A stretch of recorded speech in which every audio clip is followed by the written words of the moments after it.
더 큰 영광으로 임하시옵소서. 주의 성령으로 임하시옵소서.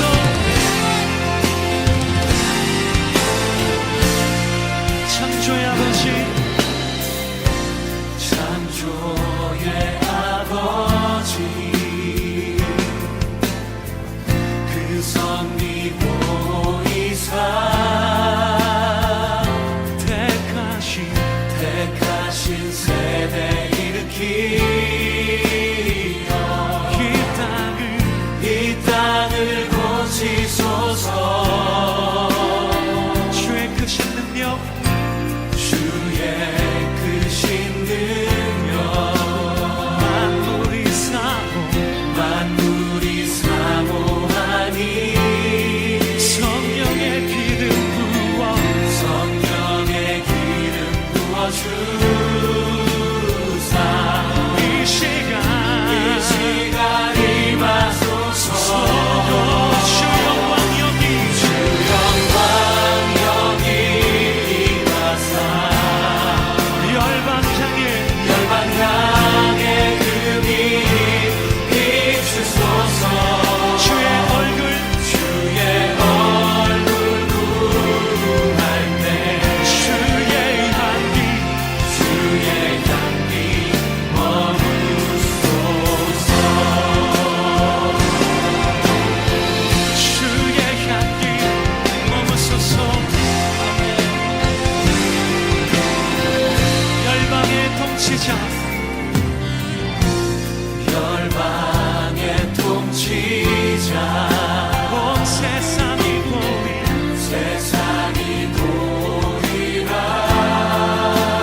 진실한 주의 약속으로 교회는 승리하리. 할렐루야. 우리를 돌아보사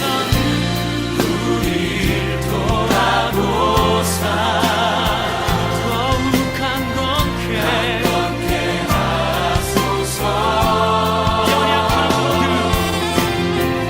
연약한 모두 벗어지고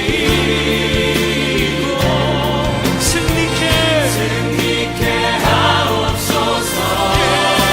주 영광 여기 임하사 열방향의 금이 비추소서. 주의 얼굴 구할 때 주의 향기 머무소서. 주 영광 여기 임하사 주 영광 여기 임하사 열방향의 금이 비추소서. 주의 얼굴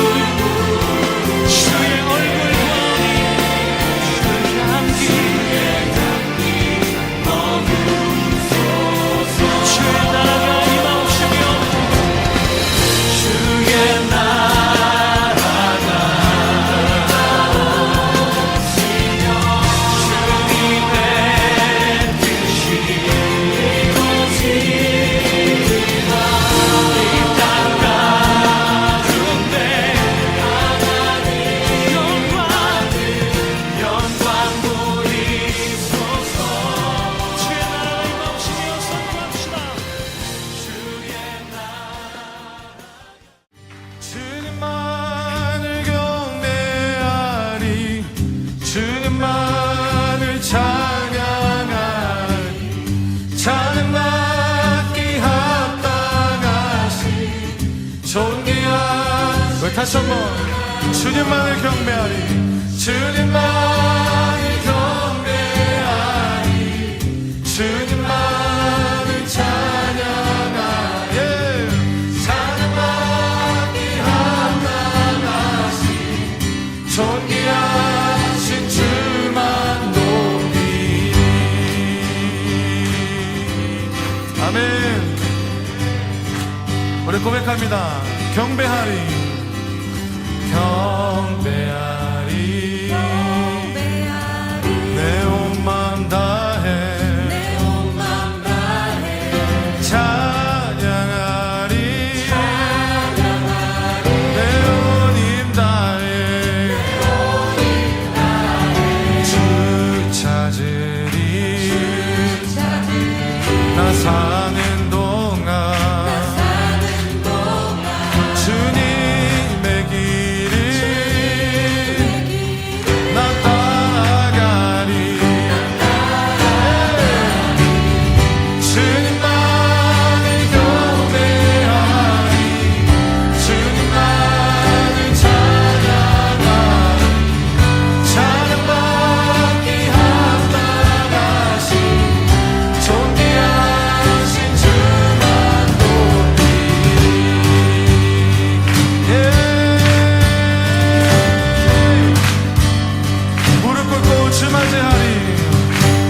제19장. 이 일 후에 내가 들으니 하늘에 허다한 무리의 큰 음성 같은 것이 있어 이르되,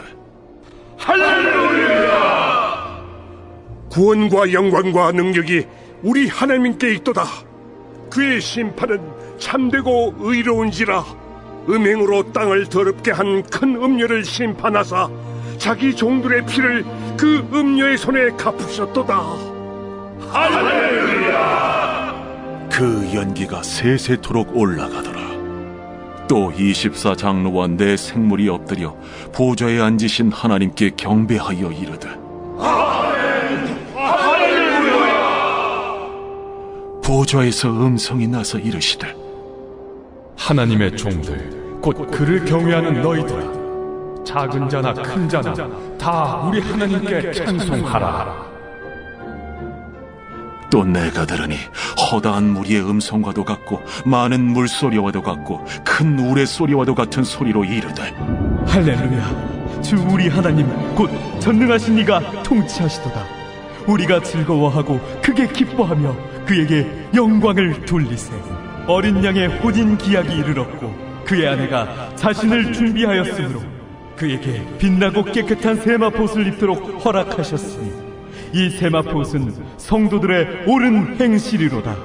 천사가 내게 말하기를, 기록하라. 어린 양의 혼인잔치에 청함을 받은 자들은 복이 있도다. 이것은 하나님의 참되신 말씀이다. 내가 그 발 앞에 엎드려 경배하려 하니 그가 나에게 말하기를, 나는 너와 및 예수의 증언을 받은 내 형제들과 같이 된 종이니 삼가 그리하지 말고 오직 하나님께 경배하라. 예수의 증언은 예언의 영이다.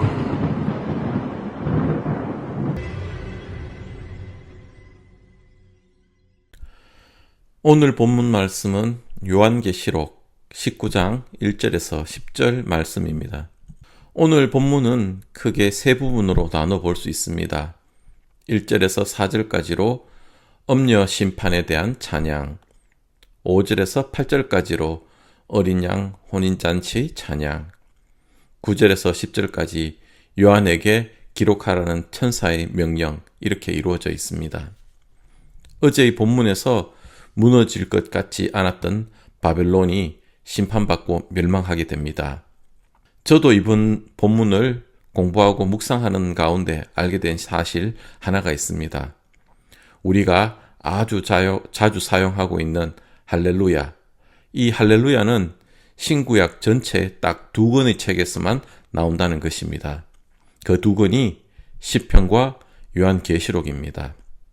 시편에서는 104편에서 150편 사이에 23회, 그리고 요한계시록 19장에서는 4회, 이렇게 해서 총 27회가 사용되는 것을 확인했습니다. 할렐루야는 히브리어를 헬라어로 음을 빌려 사용한 것이라 합니다. 할랄, 루, 야, 이런데 할랄은 찬양하다, 루는 너희를 뜻하고 야는 야훼, 여호와를 뜻합니다. 할렐루야, 너희는 여호와를 찬양하라, 너희는 하나님을 찬양하라, 이런 뜻이 된답니다.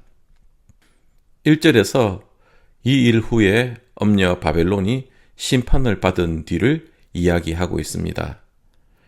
심판 이후에 할렐루야 하나님을 찬양하는데 이 찬양하는 소리가 하늘의 무리들로부터 오고 있음을 이야기하고 있습니다. 하늘에서 하나님을 찬양하는 표현으로 보입니다. 이는 계시록 18장 20절에 하늘과 성도들과 사도들과 예언자들이여 즐거워 하십시오. 그대들을 위하여 그 도시를 심판하셨습니다. 라고 하였는데 여기에 상응하는 하늘 성도들로 보입니다. 1절에서는 구원과 영광과 능력이 하나님께 있음을 하늘 성도들이 찬양하고 있습니다. 2절을 우리말 번역으로 보면 좀 쉽습니다. 이는 그분이 심판이 참되고 공의로우시기 때문입니다.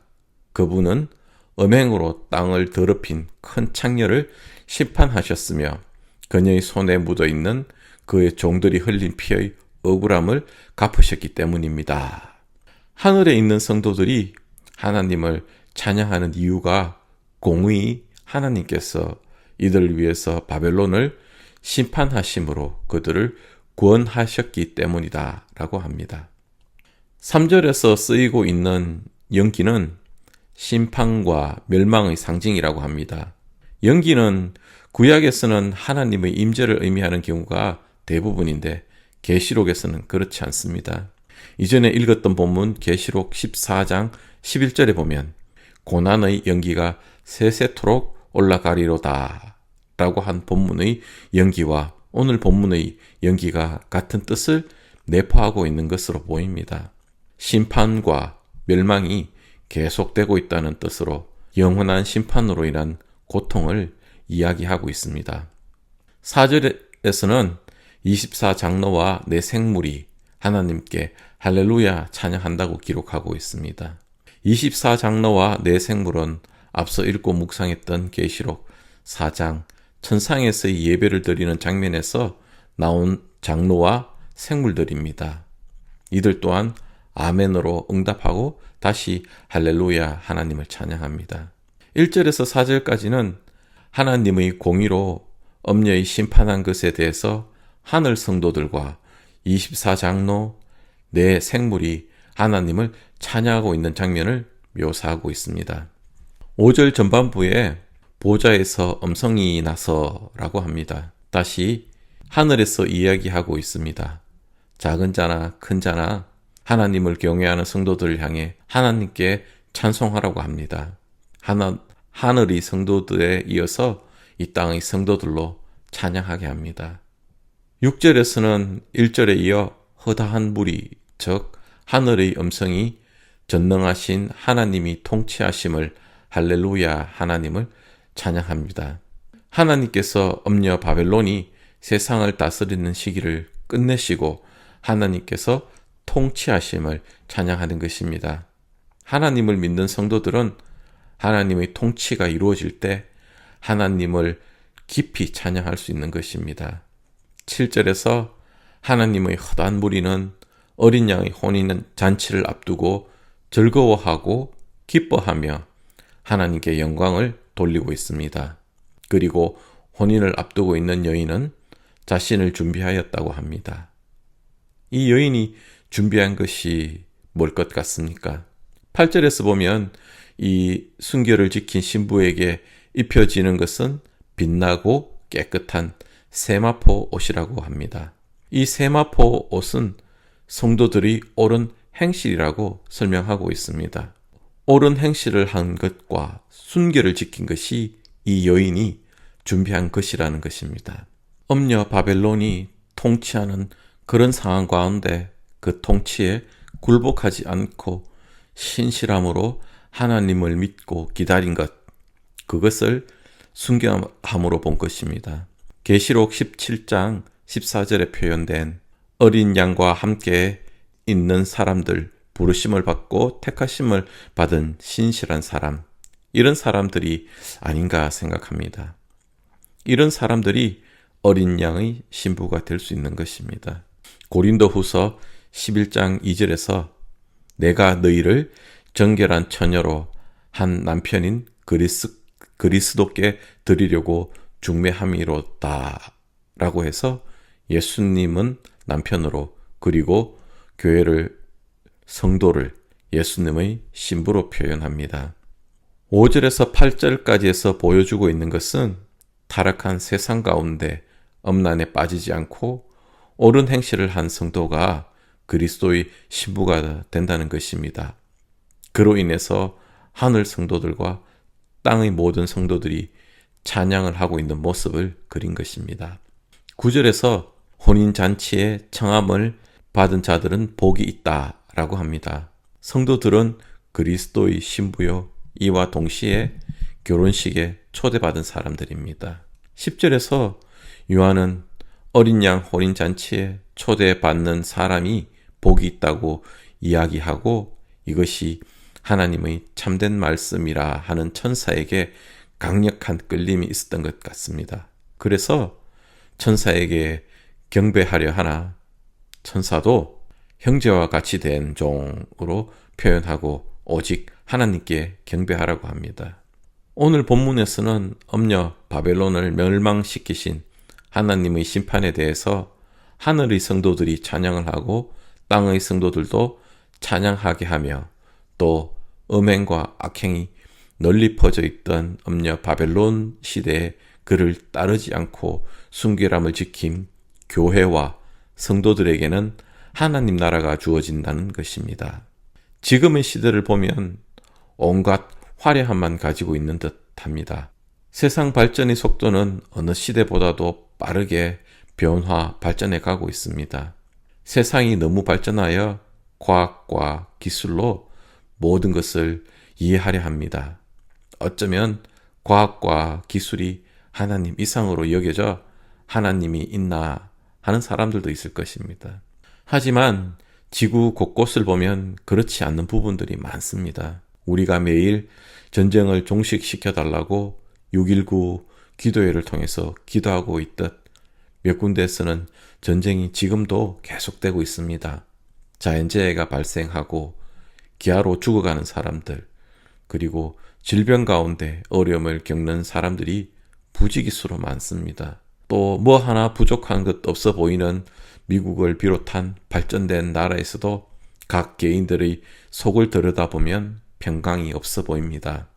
그런 국가와 사회의 내면을 조금만 들여다보면 탐욕과 불의가 판을 치고 또 많은 개인들에게서는 분노와 미움이 한없이 많아 보입니다. 과학과 기술이 발전했지만 역시 인간 세상인 것입니다. 최근 한 미국 대학의 통계를 보면 우울증, 가벼운 우울증을 제외하고 메이저 디프레션을 가진 성인이 전체 8% 이상이라고 합니다.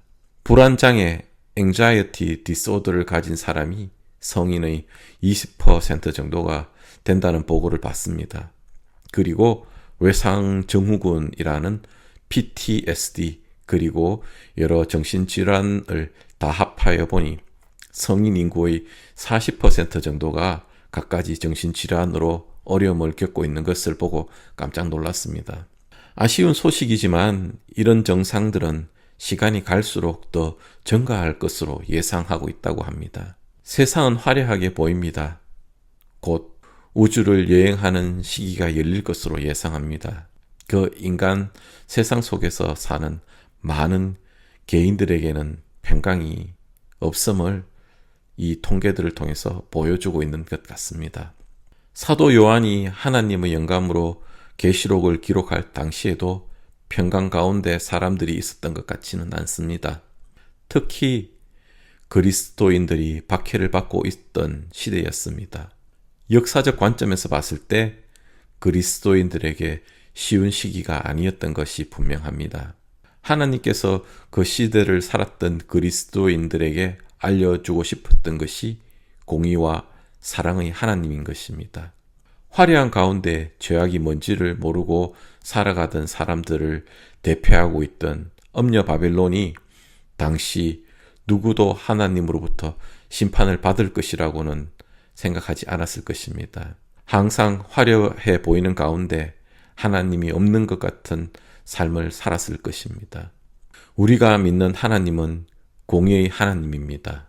하나님은 공정하고 정의로우신 분입니다. 우리가 보기에, 느끼기에 공정하지 않을 수 있는 듯 보일 수 있고 또 그렇게 느낄 수 있습니다.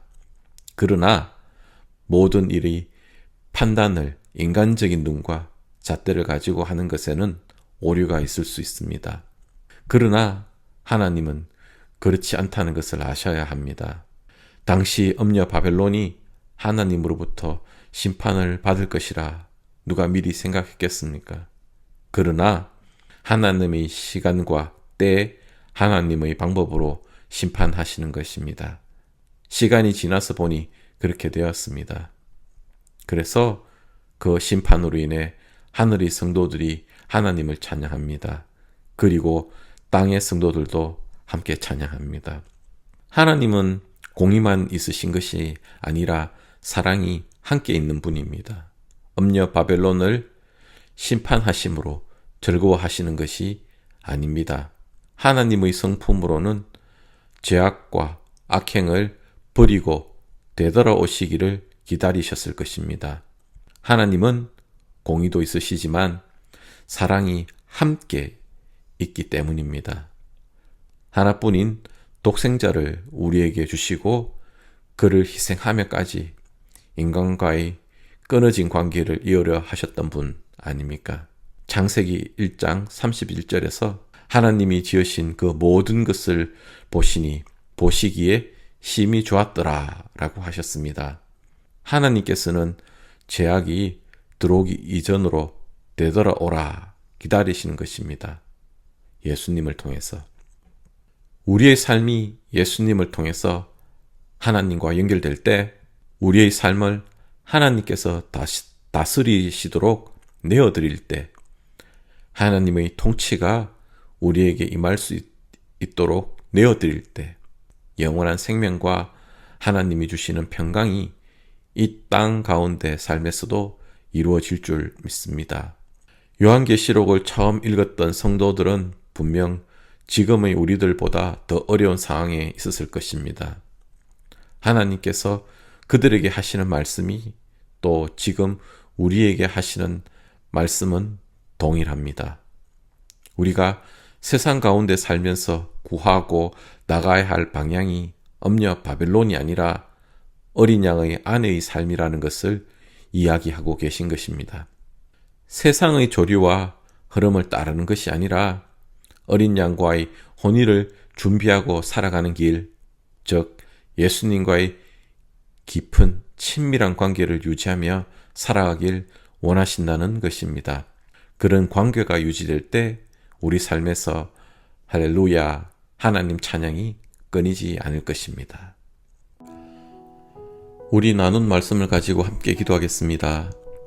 오늘 말씀이 우리에게 일러주는 것은 우리가 세상 가운데 살면서 구하고 나가야 할 방향이 음녀 바벨론이 아니라 어린 양의 아내의 삶이라는 것입니다. 세상 속에서 살다 보니 나도 모르게 세상의 조류에 휩쓸려 따라가지는 않은지, 그래서 잠시 예수님과의 관계가 소홀했다면 이 시간 회개하고 어린 양과의 혼인을 준비하고 살아가는 길, 즉 예수님과의 깊은 친밀한 관계를 유지하며 살아가게 해달라고, 또 그렇게 살겠다고 기도드리겠습니다. 그래서 하나님의 통치가 우리 안에 이루어지게 해달라고 기도드리겠습니다.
세계와 선교를 두고 기도하겠습니다.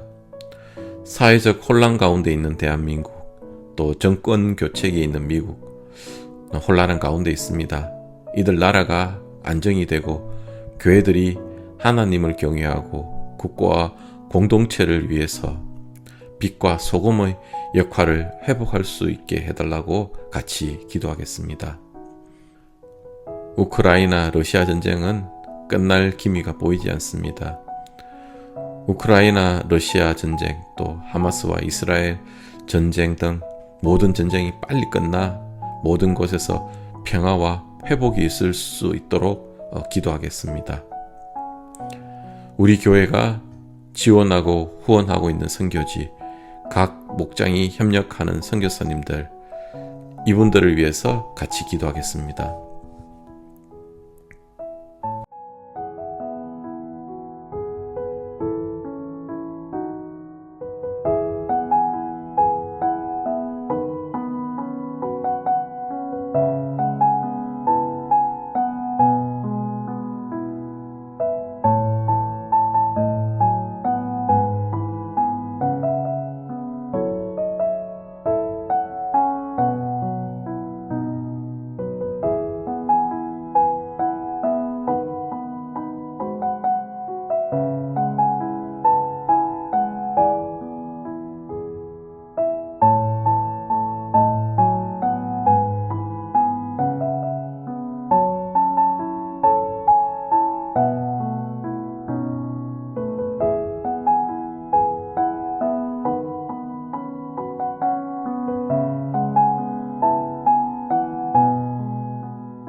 우리 교회 공동체를 위해서 기도하겠습니다.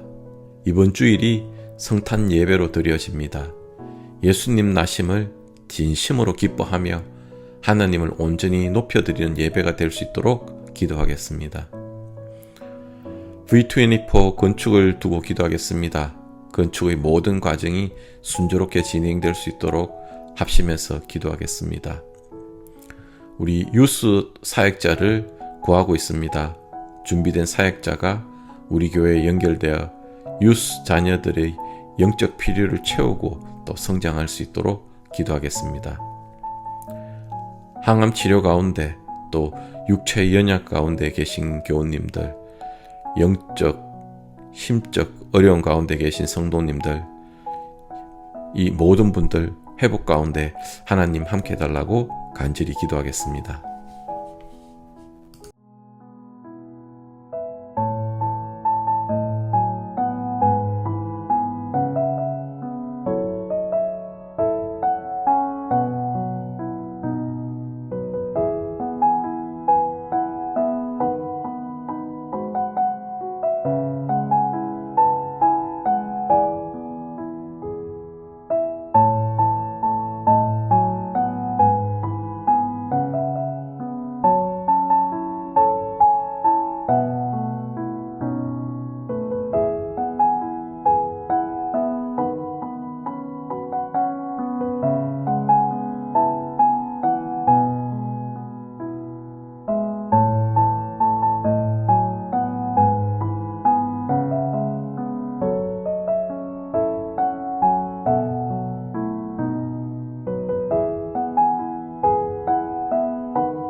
주님 가르쳐 주신 기도로 기도회를 마치겠습니다. 하늘에 계신 우리 아버지여, 이름이 거룩히 여김을 받으시오며 나라가 임하시오며 뜻이 하늘에서 이루어진 것 같이 땅에서도 이루어지이다. 오늘 우리에게 일용할 양식을 주시옵고 우리가 우리에게 죄 지은 자를 사하여 준 것 같이 우리의 죄를 사하여 주시옵고 우리를 시험에 들게 하지 마시옵고 다만 악에서 구하시옵소서. 나라와 권세와 영광이 아버지께 영원히 싸움나이다. 아멘.